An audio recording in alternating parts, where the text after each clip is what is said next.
Map of asthma. Hindi po ito mapa, pero para sa mga pasyenteng mayroong asthma, nako, pakinggan nyo ito dahil napakahalaga nito para sa inyo. Meron tayong sinusunod na dapat na MAP, acronym yan. M for Management Plan. Sagutin natin ang tanong, ano ba ang ginagawa ko everyday para kontrolin ang asthma ko?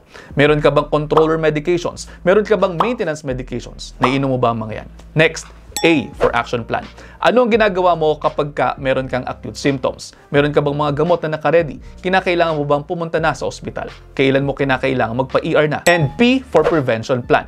Ano nga ba ang pwede mong gawin para makontrol ang triggers mo ng asthma at maiwasan mo ang pagkakaroon ng flare-ups? Nagmamask ka ba? Kinakausap mo ba yung nanay mo at tatay mo kapag naninigarilyo sila? Yang mga yan, dapat nakasulat yan sa inyong mga notebooks o sa mga apps ninyo at dapat na pag-agrihan nyo yan ng inyong mga doktor. Kung wala pa, balik kayo sa inyong mga doktor at pagdiskusyonan nyo yan. Dahil mahalaga na masagot ang mga simpleng tanong na ito para nang sa ganoon ay malinaw sa inyo kung paano ninyo i-manage ang inyong asthma dahil long-term disease ito.